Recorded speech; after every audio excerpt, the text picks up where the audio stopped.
अस्सलाम वालेकुम। जैसा कि हमें पता है कि ऐसे राइटिंग के अंदर एक ऑथर जो है या जो राइटर है वो अपने पॉइंट ऑफ व्यू को, अपने क्लेम को थ्रू एविडेंसेस, थ्रू रेफरेंसेस जो है वो रीडर्स को समझाने की कोशिश करता है। तो कभी वो उसमें आर्गूमेंट्स देता है, कभी उन्हें परसुएट करता है, कभी कोई चीज़ डिस्क्राइब करता है। तो वो डिफरेंट एंगल से अपने रीडर्स को कुछ ना कुछ मटेरियल जो है वो पेश करता है, ताकि वो अपने रीडर्स को अपना जो पॉइंट ऑफ व्यू है या जो अपना ऑब्जेक्टिव है, अपना गोल है, उसको अचीव कर सके। तो आज डिटेल के साथ देखते हैं कि ऐसे राइटिंग की टाइप्स जो हैं वो कौन कौन सी हैं। नंबर 1 पे हमारे पास आ जाता है आर्गुमेंटेटिव। आर्गुमेंटेटिव जो होता है, आर्गुमेंटेटिव ऐसे ऑलवेज प्रेजेंट्स और claim a position with evidences, with logic, with reason. यानी जो भी इसमें राइटर जो है वो आर्गुमेंट देगा, जो क्लेम करेगा या जो अपनी पोजीशन बताएगा, उसके अंदर वो एविडेंसेस देगा, रीजनिंग देगा, लॉजिक देगा। जो भी बात करेगा, जो आर्गुमेंट देगा वो उसमें लॉजिकल होगा। विदाउट लॉजिक या विदाउट रीजनिंग जो है वो कोई भी उसमें चीज़ जो है वो पेश नहीं करेगा।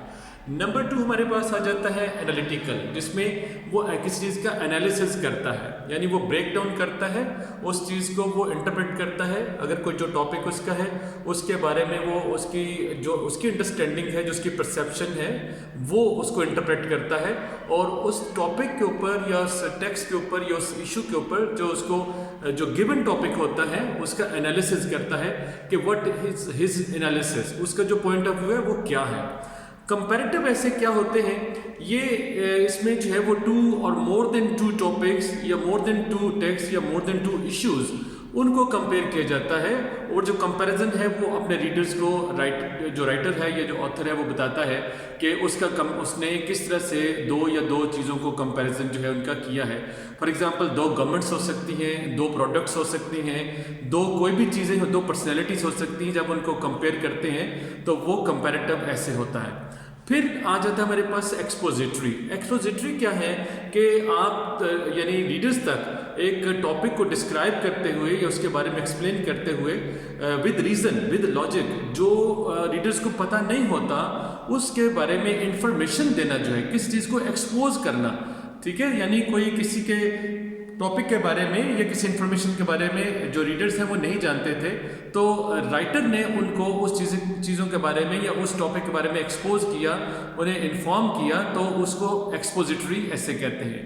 नंबर 5 ऐसे है नैरेटिव। नैरेटिव क्या है, that is related to story telling और रिकाउंट्स एन एक्सपीरियंस।